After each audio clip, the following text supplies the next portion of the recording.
Depuis 2003, l'Institut VIAS organise tous les 3 ans une mesure de comportement dont l'objectif est d'évaluer le nombre de conducteurs qui prennent le volant sous l'influence de l'alcool en Belgique.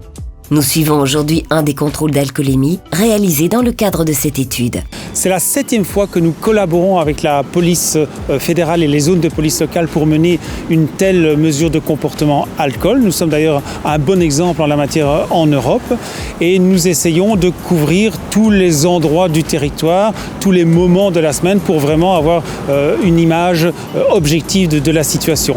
La police contrôle avec rigueur et donc nous connaissons avec exactitude le pourcentage de conducteurs positifs, mais également leur taux d'alcool. L'objectif n'est pas uniquement de savoir quel pourcentage de conducteurs ont trop bu, mais aussi de leur soumettre une liste de questions. Outre le traditionnel test d'alcoolémie, nous posons toute une série de questions aux conducteurs. Par exemple, d'où viennent-ils? Quelle est la durée de leur trajet? Et de cette façon, nous avons une vue d'ensemble de la problématique de l'alcool au volant en Belgique. L'alcool au volant reste l'une des principales causes de décès dans la circulation. La police est un partenaire de premier choix pour mieux cerner ce phénomène.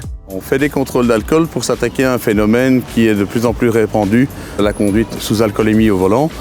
Beaucoup de jeunes vont boire un verre dans notre zone et donc il faut montrer la présence policière. C'est une priorité de la police dans notre zone et dans toutes les zones du royaume. Une fois que tous les contrôles sont réalisés, les chiffres sont analysés par l'Institut VIAS. Les résultats montrent l'évolution de la consommation d'alcool entre 2003 et 2018. Il est très important de cerner avec précision le phénomène de l'alcool au volant et de savoir, par exemple, est-ce que ce sont les jeunes qui boivent davantage au volant que les seniors ou au contraire les seniors? Est-ce que, par exemple, on boit davantage les nuits ou les nuits de week-end que le reste de la semaine? Et donc, de cette façon, nous pouvons adapter les actions de sensibilisation sur le terrain et mieux lutter contre ce phénomène inacceptable que reste l'alcool au volant.